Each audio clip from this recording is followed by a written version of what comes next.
नमस्कार, सोशल संवाद में आप सभी का स्वागत है। मैं आकाश पोद्दार। जैसा कि आपको पता है, ईडी लगातार सीएम हेमंत सोरेन को नोटिस भेज रही है और अब तक 5वां समन जारी कर दिया है। लेकिन इसी बीच मुख्यमंत्री ने एक प्रेस कॉन्फ्रेंस में बयान दिया है कि केंद्र सरकार ईडी का इस्तेमाल कर मुझे परेशान कर रहा है। और इसके साथ ही मुख्यमंत्री ने यह भी कहा कि मैं आदिवासी हूँ, इसके कारण ही केंद्र सरकार ऐसा कर रही है मेरे साथ। तो इसी विषय पर आज हम चर्चा करने बैठे हैं और हमारे साथ मेरे सहयोगी शशिभूषण जी मौजूद है।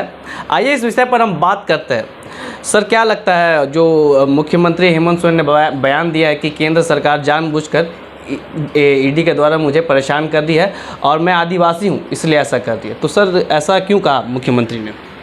मुख्यमंत्री के इस बयान में कुछ नया तो नहीं है। हालांकि मुख्यमंत्री लगातार ये बात कह रहे हैं और सभी विपक्ष के सभी पार्टियां इस बात को दोहरा रही हैं कि जो खासकर जो केंद्र सरकार है, विपक्षी की जो जहां भी राज्य की सरकारें हैं उनको परेशान करने के लिए कर रही है और हो भी रहा। अभी तक जितनी भी कार्रवाई हुई है 95% विपक्ष की नेताओं पर कार्रवाई हुई है। हर राज्य में कार्रवाई चल रही है। कहीं पर कोई सीएम फंसा है, कहीं पर कोई बड़ा नेता फंसा हुआ, और यहाँ भी यही हो रहा।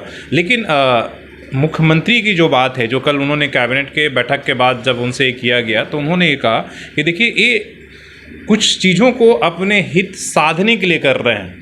तो वो ये कहना कि विपक्ष पर मतलब ये करना वो कोई नई बात है, लेकिन जो बात जिधर वो इशारे कर रहे हैं और जिसका जो लोगों ने आकलन किया है कि क्या मुख्यमंत्री के ऊपर बीजेपी कोई सौदा करने के लिए, कोई दोनों के बीच में कोई बातचीत चल रही है, लोकसभा चुनाव को लेकर ये चल रहा है कि क्या बीजेपी कुछ चाहती है, तो तरह तरह की अटकलें लगाई जा रही है इस बात को लेकर। और ये बात तब जाकर बड़ी हो जा रही है जब मुख्यमंत्री कह रहे हैं कि देखिए ये ईडी की कार्रवाई सिर्फ इसलिए कर रहे हैं दबाव बनाने के लिए, और ये अपने राजनीतिक हित साधना चाहते हैं। और आदिवासियों तो पहले भी बोल चुके थे। इसमें ये संकेत ये मिल रहा है कि जो सामने लोकसभा चुनाव को लेकर क्या कुछ, इसलिए कि लोगों का पहले से आकलन है। कई बार हम लोगों ने भी ये कि हो सकता है कि जो जेएमएम है वो इंडिया गठबंधन से अलग चुनाव, मतलब कांग्रेस से अलग चुनाव हो सकता है, लोकसभा में लड़ सकती है। तो लोग इस सौदेबाजी को उस तरीके से देख रहे हैं कि क्या सिर्फ ये सब दबाव इसलिए बनाया जा रहा है कि जो हेमंत सोरेन है, जो जेएमएम है, वो इंडिया गठबंधन से बाहर होकर लोकसभा चुनाव में लड़े, उसका सीधा बेनिफिट किसको मिलेगा?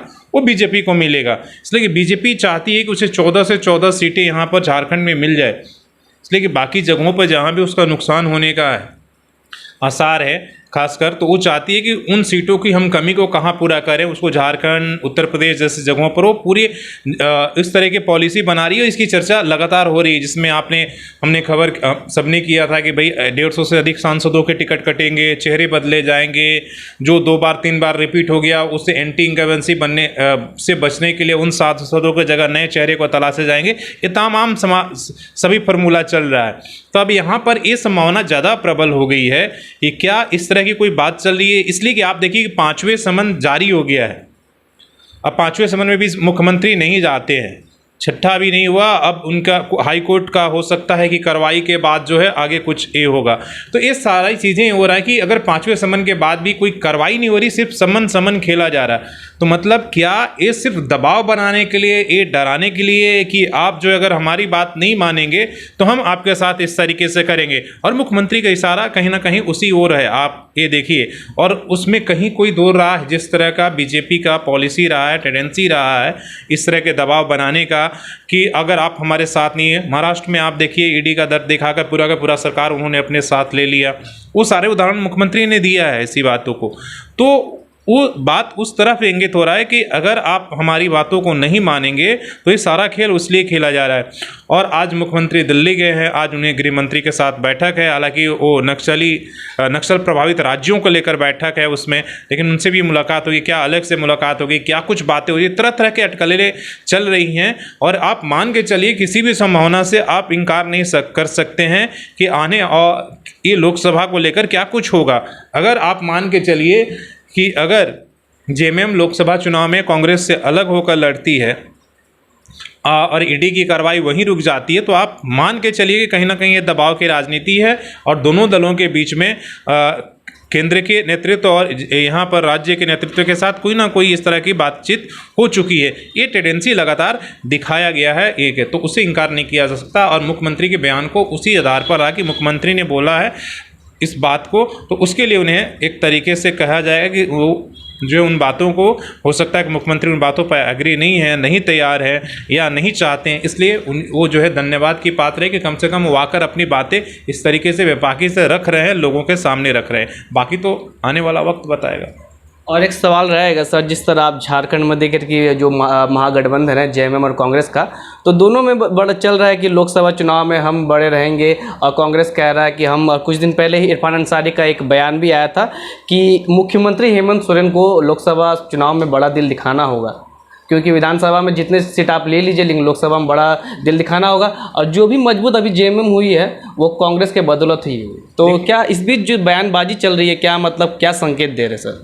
संकेत जैसे कहा है, दो तरह की संभावनाएं हैं। एक तो हमेशा ही रहा है कि जो भी राष्ट्रीय पार्टियां, खासकर कांग्रेस, और अभी तक यही होता रहा है कि जो लोकसभा का चुनाव हुआ है वो ज़्यादा सीटें लेती हैं और क्षेत्रीय पार्टियां जो जेएमएम है वो कम लेती हैं। लेकिन अब जब दावेदारी यहाँ पर ये हो रही है तो आप उसको कई तरीक़ों से देख सकते हैं। एक तो हमने जैसे कहा कि मुख्यमंत्री का जो क्या कोई और सौदेबाजी हो रही, कोई तीसरा दृष्टिकोण हो रहा है, तो आप कोई ना कोई तो बहाना चाहिएगा इस से निकलने का। हालांकि अभी कहना जल्दीबाजी होगी, लेकिन ये मान के चलिए कि अभी तक अगर दोनों के बीच में अगर ठीक ठाक है तो ये मान के चलिए कि कांग्रेस हमेशा बड़ा ज़्यादा सीटों को लड़ा है और लोकसभा में ट्रेंड रहा है, और आपका जो कांग्रेस है वो कम सीटों पर। उसी तरह विधानसभा जब होता है वो आपको उलट हो जाता है कि जो क्षेत्रीय पार्टी जेएमएम है वो बड़ी भूमिका में रहती है। तो उन्होंने उसी बात को ये कहा है। लेकिन अभी जो ये चल रहा है ये तमाम तरह के एक दूसरे पर सीट शेयरिंग को लेकर दबाव बनाने की है, इसलिए अभी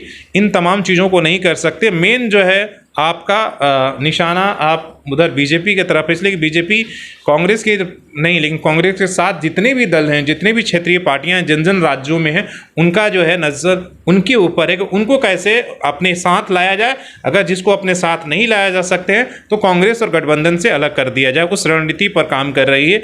आप देखिए बिहार में भी तमाम तरह की अटकलें नीतीश कुमार को लेकर लगाई जा रही है, झारखंड में हेमंत सोरेन को लेकर लगाई जा रही है।